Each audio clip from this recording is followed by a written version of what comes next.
In this court, I'll defeat the government of Nigeria. Yeah, Jehovah will see it. Where is the treasonable felon? Where is it? All these years, journalists are having treasonable treason. What's treason today? It's gone. In some way, this terrorism charge will go. I'm thinking of another capital offense that can charge me. Maybe, I don't know, impregnating the wife of somebody. I don't know what other thing they're going to charge. Are you saying you are innocent of all these charges? The federal government, they know I'm not guilty. My only guilt is that I'm fighting for my people. And I will fight for them. For justice and fairness and equity everywhere. Our family is based on 4 cardinal points. You must be without fear before your enemies. You must speak the truth always, even if it leads to your death. You must help the poor and those who cannot help themselves. And be of good character that God may love thee. That's who we are. All right. So Nnamdi Kanu has just left the court premises just a couple of minutes ago. The case has been adjourned to another date, which I'm going to share with you at the end of this video. But before then, let me read out for you what happened in court today. As I promised us that I'm going to get us the information of everything that happened. Let me show us what happened, because today was another shocking day, honestly. Now, let's listen to this. IPOB leader Nnamdi Kanu defended himself. He wrote, "My Lord, I have gone through my case file and realized there is no charge against me. There is no law in this country upon which the prosecution can predicate the charges against me. If there is any, let my Lord read it out for me. My Lord, is there any? Is there? I will not enter any defense in a charge that does not exist under any law in Nigeria. The charge here does not exist, and I urge you to neither release or grant me bail." The judge, in shock, asked him to put it into writing, resulting to adjourned dates 4th, 5th, and 6th of November 2025. You see, earlier, when I asked this question, whether if it is good that Nnamdi Kanu defend himself or if it is not good, some people were saying, oh, it is not good, let him find a lawyer. Yes, I may agree, because some people have a reason why they are saying that. But for me, I prefer him, defending himself, because honestly speaking, from the look of all things, this man knows much better than even most sons in Nigeria. Oh yes, he knows more better than them. He knows both Nigerian law and international law. And as we can see from this news, that after his statement today, the judge was shocked and was like, okay, no problem. Go and put it into writing. And they adjourn it to the next case, to the next, those dates, they appoint, which is 4th, 5th, and 6th of November, next week. Nnamdi Kanu has told them that, you see, in this your court, I will defeat you. I will defeat you. And it is happening in our own very eyes. In this court, I'll defeat the government of Nigeria. Yeah, Jehovah will see it. Where is the treasonable felon? Where is it? If not for corruption, be honest to yourself. Do you think that Nnamdi Kanu will still be going to court today? Nnamdi Kanu will be in his house because he has no case to answer. He has no case to answer. Anyway, let me now allow you to listen to one exposition that Sowore made before he was arrested. And of course, you know that Sowore is supposed to appear in court today being the 27th. But unfortunately, 1 or 2 things happened. I got the video here, but because of some other activities, I've not posted it. Maybe I'll post it after this video. Some people gathered, to welcome and, do some solidarity with Sowore as he appears in court. But unfortunately, as they gathered, the police started throwing tear gas to them. Anyway, I'll show you that video in my next video. I'm not going to allow you to watch or hear the exposition that Sowore made just a couple of days ago about what is happening in Nigeria and about this Nnamdi Kanu's case. Because as it is now, there is that popular saying in Igbo, you see this case of Nnamdi Kanu, all the Badoro Nigeria, they can't swallow it and they can't vomit it. It just hang on their neck. Anyway, listen to Sowore, because it seems now that releasing Nnamdi Kanu is a problem. Holding him is a problem. So the question is, what are they going to do? They are just confused. Listen to this man and do well to drop your comment in the comment section. What you think, please. They know that Nnamdi Kanu's trial cannot go anywhere. And they know that if it is concluded, it is a problem. If it is not concluded, it is a problem. So they make it an open-ended trial so that they will look as if something is happening. But they're not interested in his trial. They are interested in holding him perpetually until people realize that that's what they are doing. And I realized that a long time ago. The problem is that everybody has become complacent about Nnamdi Kanu's freedom. They have allowed the so-called Southeastern leaders who are deceiving them to say, oh, we are negotiating, we will get this thing resolved, to allow them to calm down the restless people who should get him out. You are not going to get Nnamdi Kanu out of detention by negotiation. It's not possible. Nigeria is holding Nnamdi Kanu to ransom for his unity. The payment they are demanding for is absolute unity and loyalty, regardless of what they are doing to Igbos, yes, or they are doing to other Nigerians. Unless that ransom is paid, and that ransom is Nnamdi, or Nnamdi is rescued from the kidnappers. I think I want to say this, because Nnamdi Kanu is my friend, and I've been in this court several times on his behalf. In fact, when I would come to this court in the past, they would attack me physically. I was attacked physically thrice. Just the reason I don't come to court anymore is that a federal high court judge actually gave an order that I cannot attend this trial, this current trial. Yes, he mentioned my name specifically, so I don't want to waste my time coming to court. But to be more, I think the problem is that everybody has become complacent about Nnamdi Kanu's freedom. They have allowed the so-called Southeastern leaders who are deceiving them to say, oh, we are negotiating, we will get this thing resolved, to allow them to calm down the restless people who should get him out. You are not getting, this is what I should tell you, you are not going to get Nnamdi Kanu out of detention by negotiation. It's not possible.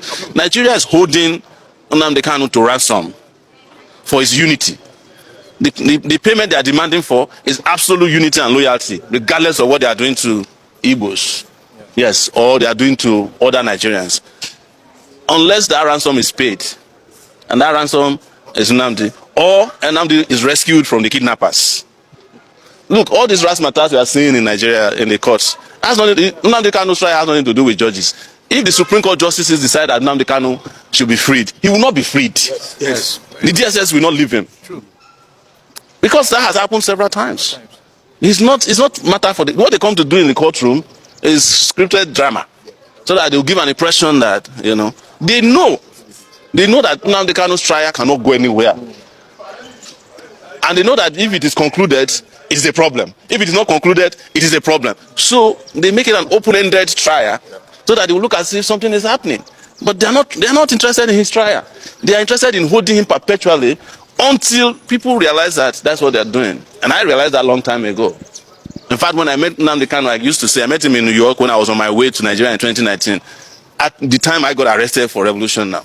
And he was telling me, I told this story several times, he said, Shore, you are mad. How are you going to Nigeria at this time? They just tried to kill me in my father's house.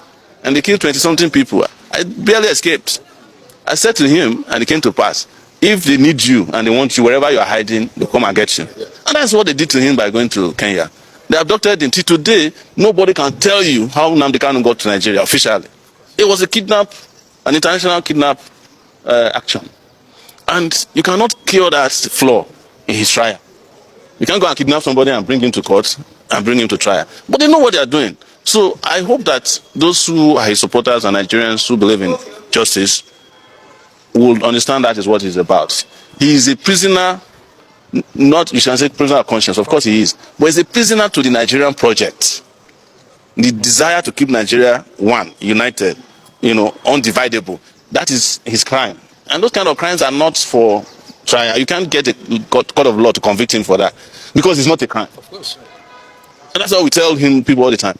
If you see all this razzmatazz going on, the judge from day one already know that I didn't commit a crime. In this case that we came to today, Justice Liman knew that there was no crime committed by calling the IGP illegal, because it's illegal. The issue to be resolved is very simple. You cannot lead the police if you are not in the police force. It's as simple as that. Otherwise, I'm qualified to be IG then. Yes, throw it open. Let anybody apply for it. Then you can make MC Oluomo the IGP of police. We won't complain. You understand? It is just like saying, look, judges are entitled to spend how many years now? 70 years as judges. We don't have a problem with that because that has been done. But if you go and bring a retired judge to come out. I won't, if I'm brought before him, I won't answer to him because I say, sir, you are no longer a judge. You have retired from the civil service. So that is the issue they cannot cure. So the judge who accepted that knew that there was no case against me. But they're interested in one thing I want to know, my international passport. I had achieved that for them. After that, come today, come tomorrow. Why they figure out other things to do to Shore. So that's what it's all about. Yes. Perception that they are not interested in prosecuting high profile cases is false. That the agency is committed to that. He made that remark in the The EFCC chairman knows that it is time to replace the eagle in EFCC with a dove. Or a chicken. No, a dove is harmless. Yes. Chicken can be aggressive sometimes. Yes. No, if you go to the chicken and try to mess with the chicken, they will fight. But the dove doesn't fight. They should just replace the logo of EFCC with a dove. Let everybody move on. That's a simple thing. The EFCC no longer handle high-profile cases. They can't. The high-profile people have already captured the EFCC. So the EFCC is incapable of handling any this same chairman of EFCC told us that if what's it called, Bello was not arrested, he will resign. Bello was never arrested. Bello decided after he has gone around and played and gone on vacation, came back to come and play, and he's back on the streets. Everybody is kneeling down for Bello, who is undergoing trial for. Bello is back on doing his third term in Kogi State. So what are we talking about? So, but you know, EFCC chairman must give speech. The media must report it. That's what you guys are supposed to do. But my advice once again is that the eagle must be replaced with a dove, and we all move on. You say that somebody is committing act of terrorism. You did not come. You did not tender any single evidence that this is what you found in this man. As he says, he's making speeches. Speeches of what? And the speeches he made, lucky enough, they played it in the court. Court listened to it. What is the speech? He said that he's going to establish Eastern Security Network, ESN, whose responsibility is to make sure that there is no kidnapper, no bandits, no herdsmen, terrorists in any bush in the southeast. And that is going to approach various Eastern State House of Assembly for them to make a bill so as to legitimize them. He played it in court. They dropped their arms. He also stated it in court. He said that they should kill a police officer. Any police officer, he played it there. So any police officer that used the gun given to him to protect life and property, and using that gun to kill innocent persons, if you have opportunity, collect it and kill him back in self-defense. What is wrong about that? You wake up in order to claim IPO, you declare IPO that you know that is registered in Germany, in Austria, in France, 18 countries of the world, including America. Registered. Then you say you have declared IPO, a terrorist organization, and people are clapping for you. Which you know that they have agenda. And there isn't to compare Boko Haram. They have agenda. What is the agenda? Self-determination. They want to be on their own. As a result of blah, blah, blah, they marshal out the reasons why they want to be on their own. Instead of you to address all those issues that gave rise to the agitation, you are attacking Nnamdi Kanu. Had it been that Nnamdi Kanu is from the north or from the southwest, will he be in the prison now? The answer is no. Was they discovered that an average Igbo man want to die but they want to go to heaven? And it's all good. So they are making mockery of themselves. And I'm also using this opportunity to advise the judges handling Nnamdi Kanu's matter. I don't know why somebody will be pushing you to do something that you are not supposed to do. What should do? You have a life to live after a judge. You have your children, you have your grandchildren. What shall you be remembered for? Okay, they use a judge to condemn Sarowa and executed Sarowa. Am I right? Am I right? Sure. Those people that prosecuted Sarowa, those judges that passed that verdict, that gave Abacha the power to cut Sarowa, to kill them, slaughter them, like how would they be feeling now that the federal government of Nigeria has apologized to them and compensating them and begging them? The history is there. You are the judge that convicted, so your children. So when they ask you, you are a judge, they want to use you to commit illegality. He said no. It's not every judge that they will what do you call it? That they will intimidate in that manner. That's why they'll say, no, I won't do this one. I will not. I will not. Because when you are a judge, you are God on earth. And that's why they call you my Lord. My Lord means my owner. My owner. The owner of me. When you saw somebody calling my Lord Jesus Christ, Jesus Christ, the owner of my soul. So when they are calling my Lord means you are the God. And you expected to live as such. Why should you allow politicians to be pushing you all front and back? Because of their own selfish and personal gain. Is it on the leaders of Southeast, the political leaders, who felt that Nnamdi Kanu is getting more popular than them? Do we have National Assembly? We don't have National Assembly. What we have is rubber stamp National Assembly. Because, just like as I said about the Judicial, we have only one single government in Nigeria, that's the executive. There is no functional National Assembly, there is no functional Judicial. Had it been that the National Assembly we have now is what we have during that time of Ken Naman, Abasanjo would have gotten his third term. And that's why some people are saying that Tinubu will still get third term. A National Assembly that will come to national television to say that what the president say, that we will do. What are you talking about again? And somebody is asking me, what do I assess National Assembly? I assess them zero. If there is anything less than do zero. We don't have National Assembly. And that's why anything that happens to you, you just leave it at that. You don't have. Do you know why Fubara did not go to court? Because you know that you don't get justice in court. Is there any threat to our democracy now? Yes. Do we have democracy? We don't even have democracy. What we have is civil rule. Because democracy is a place where people talk, people protest, organize protests now that are going to protest against bad governance. Say that you're going to have protests, let's say, give 1 month notice. You'll be picked. You'll be arrested. And they're telling me democracy. Even the podcast TV you people are even doing. Most of the times they will make sure that they muscle you. You did not even this particular interview we are giving. We are paying the price on the hardware.